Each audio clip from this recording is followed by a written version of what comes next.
I am here in South Sudan's capital, Juba, with three distinguished guests who are going to be taking part in this special edition of Straight Talk Africa.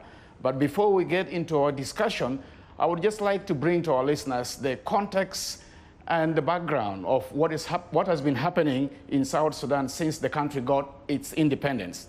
11 years down the lane, South Sudan experienced two bitter street battles fought here in the capital, Juba, between the South Sudan People's Defense Force and troops loyal to former rebels of the SPLM-IO under the chairmanship of Dr. Riek Machar.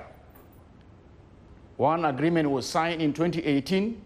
Its implementation is still going on.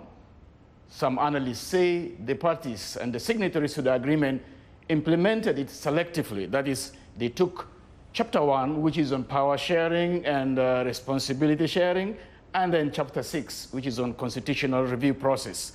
The other 6 chapters have not been implemented, and a lot of South Sudanese who spoke to us here in Juba say they are casting doubt that the transitional government will complete the other 6 chapters before 2023, which is the end of the transitional period. With me here in our studio in Juba here, on my right is Honorable Stephen Parr, Minister for Peace Building, and the lady in the middle is Lona Merekaje, an activist who has been advocating for peace for like 8 to 9 years. And on our far right is Honorable Michael Makui, the Minister for Information and Postal Services, and at the same time, the government spokesperson. Ladies and gentlemen, welcome to this special edition of Straight Talk Africa. Thank you. Before we get into the hot issues, I would want to start with you, Mr. Minister. The country got its independence 11 years ago, and your government has been, struggling to bring everybody on board so that you can silence the guns. Could you give us a scorecard on that? Well, thank you very much for this opportunity.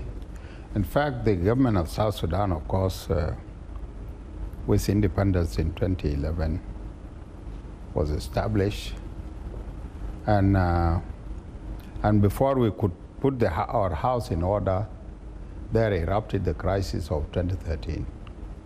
Crisis of 2013 was a real setback to us in the government, and not only in the government, but to the people of South Sudan as such. So we continued, and we started negotiations immediately in December the same year, and we signed the cessation of hostilities. That was followed by a series of negotiations which culminated into the signing of the agreement. The last agreement, let me cut off all the other agreements, but the last agreement was signed in 2018.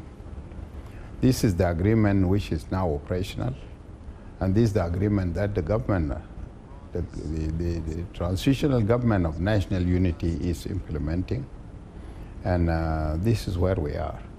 So far, yes, we have not achieved all that is provided for in the agreement because of other hurdles. We have ever been saying that this agreement was not actually meant to be fully implemented. Otherwise, the time frame which was allocated for that is not sufficient and not possible to really implement the agreement as it is. But nevertheless, the government had been trying its level best to implement the agreement.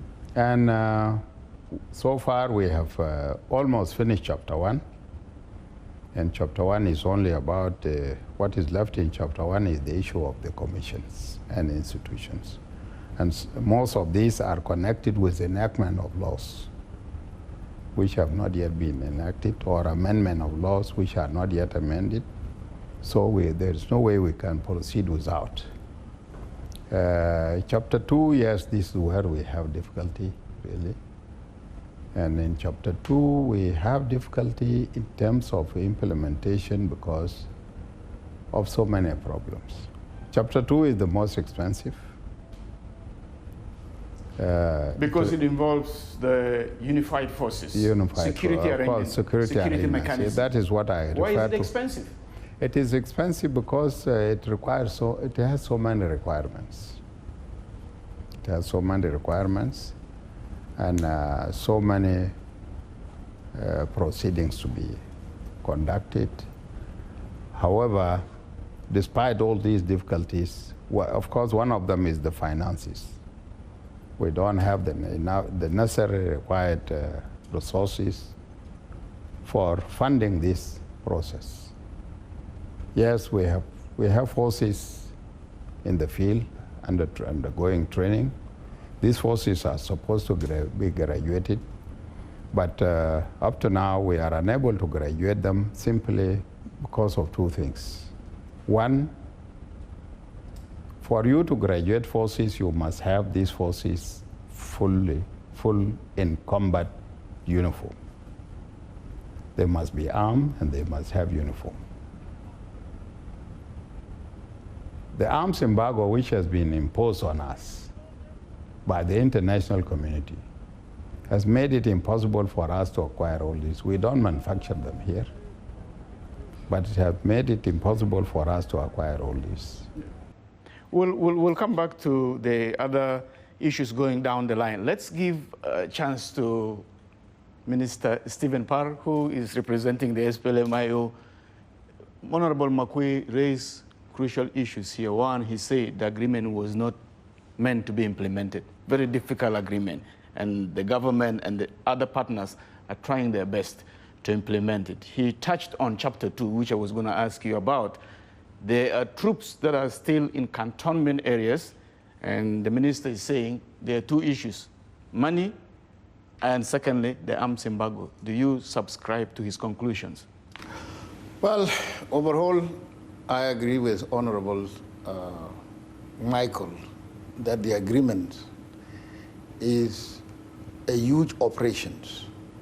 The implementation of the agreement is costly, it needs time, but I disagree respectfully with the idea that the agreement was not signed to be implemented. No, it was not meant to be implemented. He said it was meant to be implemented. The agreement was meant to be implemented. It was signed to be implemented, and it has to be implemented by Artigono. Another thing I want to correct here is that I and Honorable Makwe are members of Artigono. We don't necessarily represent our parties to some extent. We shared one... But you are in the government on the ticket of the SPLM. Well, in the government... SPLM-IO. In the government, we have a common responsibility as one government to implement the agreement. So the agreement must be implemented because the government of the day, the Artigono, was established by this agreement. And the mandate of this agreement, according to Chapter 1 of this agreement, the mandate of this government is to implement the agreement. This government is a government of peace agreement to implement the peace agreement. Our mandate is that. Our prime mandate is for us to bring peace to South Sudan. So the agreement must be implemented. If we don't implement the agreement, then we will all suffer from the legitimacy crisis. It is this agreement that legitimizes us. It is this agreement that put us in one government to bring peace to the people of South Sudan. So the agreement was meant to be implemented, and it has to be implemented in letter and in spirit. Yes, I agree with him. It cost a lot to implement it, especially Chapter 2. I also doubled as the Secretary General of the NTC, which is composed of ministers. It is a ministerial committee to implement Chapter 2, especially the transitional security arrangement. And how far are you with the preparations for the graduation of the unified forces? Because this is, we spoke to people around the country and they're saying, when you talk about elections and there are no unified forces on the ground, who is going to provide security? So how far are you with that process? I will want you to be brief so that we give Lon an opportunity to also add. Overall, the only progress we have made is to, we have made the following progresses, and you must also acknowledge them. We have maintained this permanent ceasefire, because transitional security arrangement is not only the graduation of forces. It was cantonment of forces, assembling of forces, barracking of forces, unifying the forces, training them together. We have accomplished this in our training centers. We are left only with the graduation of forces. Graduation of forces is not also an end in itself. It is graduating them, deploying them. This is, as Honorable Michael put it correctly, it is a huge operation which is very costly. South Sudan cannot do it alone. We have been approaching the international community to also come in to support us. Yeah, I know that you guys, the partners to the peace agreement, have spoken several times saying the international community must come in to help. Let me give an opportunity to Lorna. I will come back to you. Let me give an opportunity to Lorna to hear from her. What is the civil society seeing that everybody is not seeing? Some of you have been part and parcel of the implementation process. Well, thank you. Thank you very much, Tanza. I want to say that in 2018, the agreement was received with a lot of hope, trusting that what was signed is to be implemented. And I want to reiterate that until today, we still see that what has been signed could be implemented and can be implemented. So what is preventing it from being implemented? Thank you very much. Coming to what the civil society see is that we see intermittent implementation of the agreement. And that boils down to what we refer to deficiency of political will among the political actors, regardless of particular party. So to us as civil society, we feel that those that constitute the current Archigonu do not have the will to implement the agreement. Perhaps they are comfortable and they do not see what is going on outside of the confines of their comfort zone. Both of them are laughing. Yes. That means you have touched their heart. That's what basically do you mean what by the citizen... political will? I see the government meeting, committees are busy, and there's some activities going on. Yes, it is. In terms of the partners trying their best to make sure that they implement all the 8 chapters. What do you mean when you say there's no political will?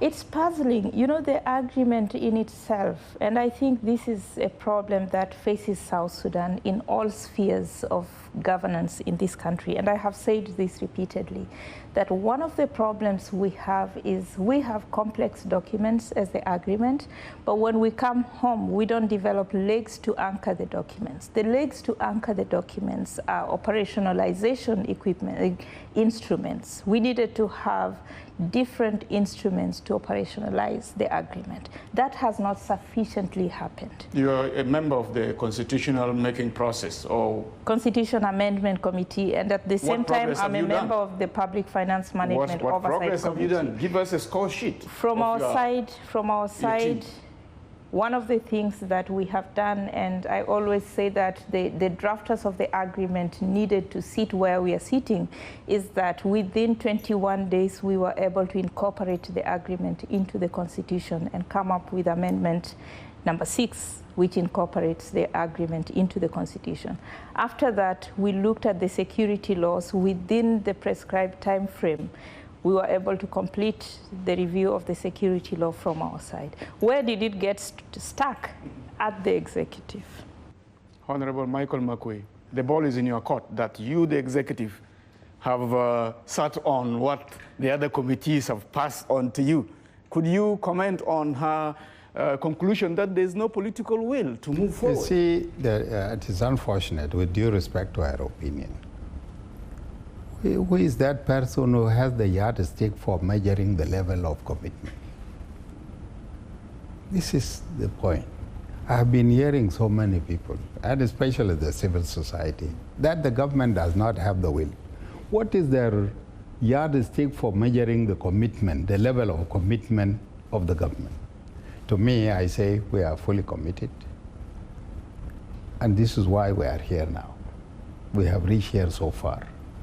I said this agreement was not to be implemented, as I said it earlier, because the international community, the very international community that supported us and gave us the assurances that you sign this agreement, we will stand with you and we will implement it with you.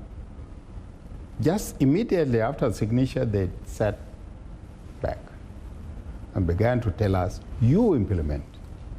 You must be seen to be moving. We asked them, as said by my colleague, Stephen, we asked them to come for our support. Only very few friendly countries managed to do something for us. But up to now, even, some of them are not signatories to the agreement. They have not signed the agreement, and they come and talk to us that you must implement the agreement. Not that only, but in order to obstruct us more and to tell us that this agreement, we do not mean it to be implemented, is the arms embargo. Yeah? Once they went in for the arms embargo, to make it difficult for us to graduate the forces.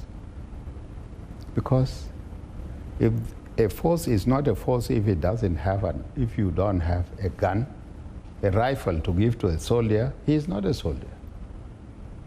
We don't have the guns. But these forces, sorry to cut you short, Mr. Minister, these forces belonged to various warring groups. They were not fighting the government with sticks. They had their guns with them. So when they were taken to cantonment sites, where did they leave their guns? Well, you are right in that, but we did not come here to blame the past. But we need to look forward and see how best we can move forward from here. Yes, a mistake was committed when these forces were taken to the training centers. The mistake was that these forces, instead of they handing over their guns, especially the opposition forces, for the government forces, for SSPDF, their forces are in their barracks. Their guns are in the barracks? Their guns are. But the problem is these forces who were in the opposition that came and were taken for training. These are the forces that have no guns because of a mistake which happened in the past. Now, for us to graduate these forces, we must get arms for them. And the international community here tells us that you graduate these forces. And when we say, okay, lift the arms embargo so that a good Samaritan can give us arms to graduate these forces, and they say no. Minister, then what is their intention? Where did you leave your guns, the IO? Let me correct one thing. And this is a policy that has been going on for a very long time. That the reason why we are not graduating the forces is a lack of weapon. This is not serious. The IO weapons are in the cantonments. And for your information, John, the uniform that the uniform that SPLA-IO forces wear is the same uniform that the South Sudan People's Defense Force also wear. The AK-47, which is especially the weapons of the, what you call organic weapon of the forces, are there. But there was a rule that when you get to the cantonment, you are disarmed. You leave your weapon here. Even the government is not supposed to come to the training centers with weapon. Training everywhere in the world is done with a stick until the time of graduation. If we need weapon today to equip those forces in the training centers, lack of weapons will not be the obstacle, practically speaking. If we had weapons for fighting ourselves, why shouldn't we have also weapons for graduating our forces today? In fact, the truth on the ground, John, is that there is no lack of weapon in South Sudan. Actually, we have surplus of them, which the abundance of the weapon in South Sudan is also the problem to the stability of our country. We can get the weapons today, especially the organic weapon of the force to graduate them. About arm embargo, another thing, that is a different issue altogether.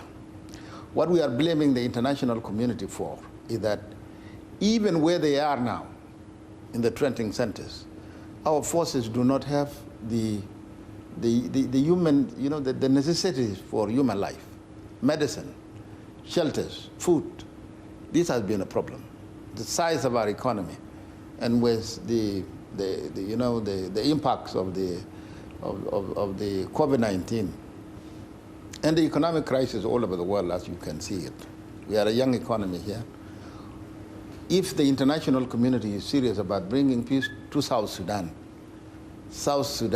need financial aid now. And not only financial aid to process, because graduation is an event. Yes. But the process of transitional security arrangement is a tall order. Yes, you said that before. The bulk of the fighting force of the SPLM-IO is still in the cantonment. Yeah. Let's get to the details of what is happening at the cantonment side and what has not been done. Let me give an opportunity to Lorna here to react. Lorna, you've heard from the two members of the executive here. Minister Makwe is saying it is the arms embargo that is preventing the graduation of the unified forces. Minister Stephen is saying, no, they're arms. He doesn't believe that is the arms embargo. That is, what do you see, the civil society? What do you people see? I mean, how do you see the implications of these statements for the peace agreement to move forward?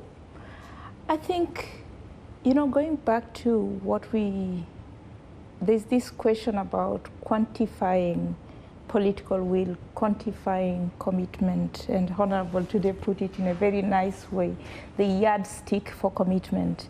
We can clearly see from the same house, this is what civil society see, from the same structure, there's different perception of why not move forward. I think to us that is discouraging, because to us that shows that there is no shared vision of where the current Artigon wants to take the country. Because if you see what Honorable Minister have said, we look at it differently. The arms embargo was imposed because of a reason. There are ways through which we can be able to negotiate the country out of the arms embargo. There are and what deliverables. are the ways? There are deliverables. Can you implement tell us about the agreement? How they can come out of the arms embargo? Implement the agreement. Let's not stick and say that because we don't have equipments to graduate the forces. Let's use the existent equipments that on my left, one of the executive is saying. That equates, that balances the equation. Number two is that South Sudan is a country that is producing oil. Where does our money go? And as civil society, we asked this question and our colleague was locked up. And people feel a bit coy to ask the question. But the question is, when Gurushia Jama? The South Sudan oil is being explored. We know that at the moment, even the transitional financial arrangement to Sudan, we have completed paying it. Still, we are not seeing money translating in the country.